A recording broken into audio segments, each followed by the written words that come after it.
Хрэнін палохае сваіх калег у Маскве. Лукашенко звальняе генерал-майора, а Бульба знікае па нечаканай прычыне. Вітаем, сябры! Гэта наша Ніва і галоўныя навіны 15 жніўня.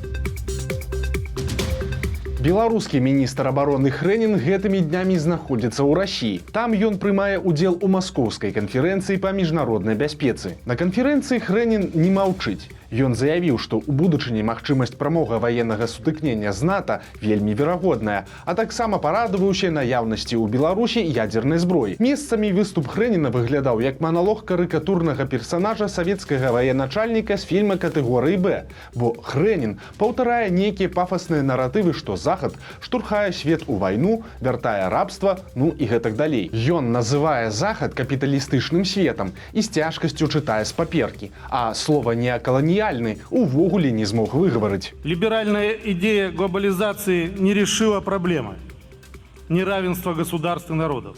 Более того, ею попытались воспользоваться так называемые страны «золотого миллиарда», чтобы обеспечить свою гегемонию в модели однополярного мира, которая позволяла бы им контролировать ресурсы всей планеты.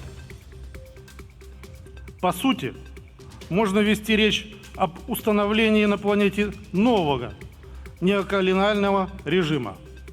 Але ж на справе гэта зусім не смешна, бо калі Беларусь будзе паўнавартасна ўцягнутая ў вайну, то менавіта гэты чалавек, які з цяжкасцю чытае незнаёмыя словы, і будзе адпраўляць на смерць беларускіх салдат.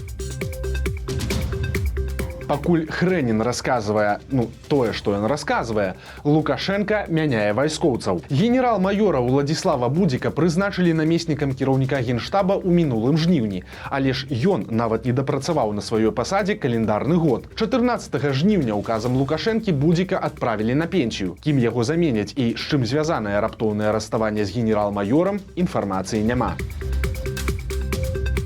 Белсад паведамляе пра смерць чалавека пасля размовы ў міліцыі. Калі верыць журналістам, усё адбылося ў Мінску ў Раусе Першамайскага раёна. Белсад нават называе імя і прозвішча загінулага. Гэта Артём Заяц, яму было 32 гады. Яго затрымалі ў мінскай краме 5 жніўня, адвезлі ў Першамайскі Раус, а адтуль пад канвоем сілавікоў у бальніцу хуткай дапамогі. Знаёмыя мужчыны расказалі Белсату, што Зайца даставілі з жудаснымі траўмамі, пераломам пазванкоў хрыбетніка ў шыі.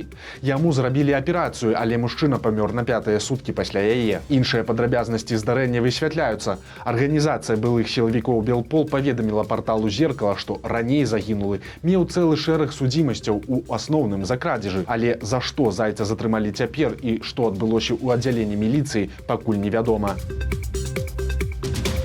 Цяпер вайсковымі зборамі ў Беларусі будзе займацца КДБ. Дакумент з новаўвядзеннямі вывучылі журналісты партала «Зеркала» і вось што заўважылі. Раней выклікаць на праверачныя зборы маглі на 35 дзён і не больш. Цяпер аж да 60 і, то бок, забраць на зборы могуць аж на 2 месяцы. Таксама змогуць прызываць часцей, некаторых ваенна-абязаных аж да 5 разоў. Раней было не больш за 3, а афіцэраў запаса аж да 10 разоў. Таксама да збораў далучыўся КДБ. Цяпер спецслужбісты могуць займацца адборам кандыдатаў ці удакладненнем даных на зборы, прычым у сваіх ведомствах.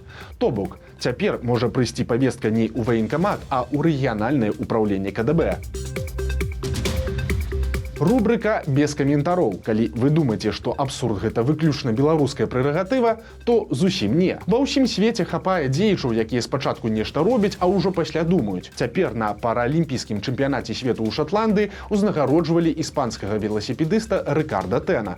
Ён заваяваў аж 6 медалёў. У якасці дадатковай узнагароды арганізатары ўручылі Тэну, у якога ампутаваныя абедзве рукі, наручны гадзіннік. Калі вы бачыце на вуліцах пракатныя самакаты, якія валяюцца на зямлі, то не абавязкова гэта зрабілі нейкія хуліганістыя падлеткі. Цалкам верагодна, што гэта зрабілі хуліганістыя бабулі. Раней мінчукі знялі немаладую жанчыну, якая чамусьці кідае самакаты на зямлю. А цяпер на відэа трапіла яе калега па дробным хуліганстве. На пытанне, а навошта вы гэта робіце, жанчына адказала так: яны перашкаджаюць хадзіць па дарозе. У Польшчы затрымалі беларуса, у якога быў пашпарт грамадзяніна свету. А што, так можна было? насамрэч не. Мужчына хацеў злятаць у Егіпет з польскага горада Катавіцы і паказаў у аэрапорце вельмі дзіўны дакумент. Гэта быў пашпарт грамадзяніна свету, які выдаў нейкі сусветны ўрад. Для разумення, ніякага сусветнага ўрада не існуе, а такія пашпарты выдае за грошы адна некамерцыйная арганізацыя. Вось толькі амаль нідзе такі пашпарт не лічыцца сапраўдным дакументам, у тым ліку і ў Польшы. Мужчыну затрымалі, яго вінавацяць у выкарыстанні падробных дакументаў. Цяпер замест адпачынку ў Егіпце беларусу пагражае дэпартацыя з Польшчы. Брэсцкі губазік затрымаў Іну Калацкую. Гэта мама былога палітвязня Ціхана Клюкача. Сёння Клюкач ваюе ва ўкраіне, а беларускія сілавікі, як вядома, не грыбуюць аніякімі метадамі ціску на беларускіх добраахвотнікаў. Арышты і затрыманні сваякоў адзін з іх. Цяпер губазікаўцы вінавацяць Калацкую ў датычнасці да экстрэмізму. А гэта можа значыць што заўгодна. Як паведамляецца, жанчыну пасадзілі ў Брэсцкі ІЧУ на суткі па адміністрацыйным артыкуле. А ў Мінску затрымалі пастара евангельскай царквы «Новае жыццё» Вячаслава Ганчарэнку.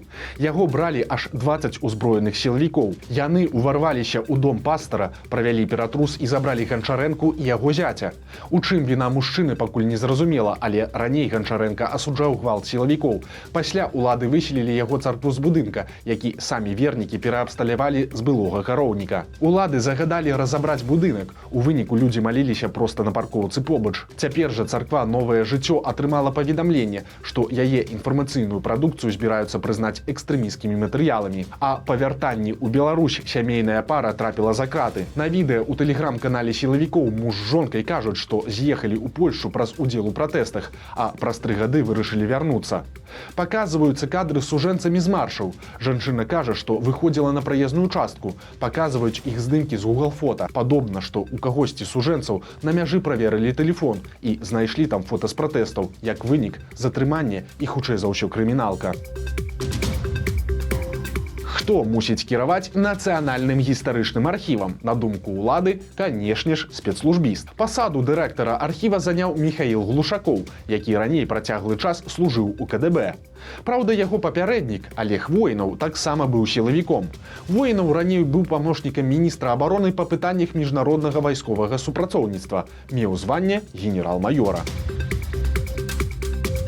Уначы расійскія ракеты зноў білі па ўкраінскіх гарадах. Пад ударам аказаліся Днепр, Луцк і Львоў. Сілы паветранай абароны збілі 16 ракет з 28, але ёсць ахвяры. У Львове абломкі ракет падалі на жылыя дамы, 4 чалавек параненыя. У Луцку загінулі 3 чалавекі. У Дняпры ракета трапіла ў адно з мясцовых прадпрыемстваў. 2 чалавекі атрымалі раненні, а таксама пачаўся пажар.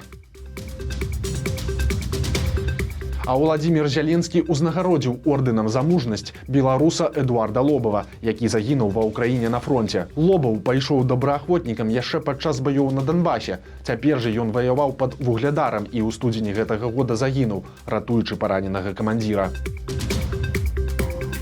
Военные инновации по-расійску. Расіяне прыдумалі военно-палявы храм. Гэта камплект з машыны і палаткі, якую трэба надзьмуць перад богаслужэннем.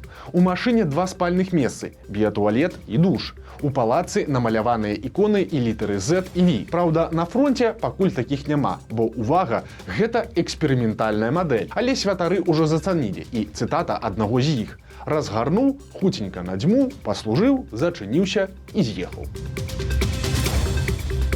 У Пухавіцкім раёне загінула 12-гадовая дзяўчынка. Школьніцу насмерць збіў цягнік, калі яна вярталася дадому па чыгуначных шляхах. Дэталі высвятляюцца, але папярэдне дзяўчынка не пачула набліжэння цягніка, бо была ў навушніках. Хэллоуін. Рэклама Еўраопта, помнікі, дзіцячыя шкарпэткі і лялькі Хагі-Вагі. Вось далёка не поўны спіс таго, з чым ваюе гродзенская ябацька Вольга Бондарова. Цяпер яна патрабуе закрыць сядзібу каля Наваградка. Гаворка пра вядомую сядзібу Літоўка, аформленую ў фэнтэзі-стылі.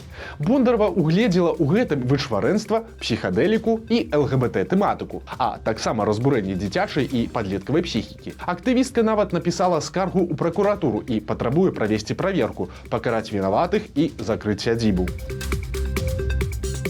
У Жлобіне галава малога хлопчыка захрасла паміж парэнчамі. Прыйшлося выклікаць ратавальнікаў. У выніку паназіраць за вызваленнем хлопца сабраўся ўвесь двор. Праўда, скончылася ўсё добра. Малога агледзелі на месцы і нават не сталі забіраць у бальніцу.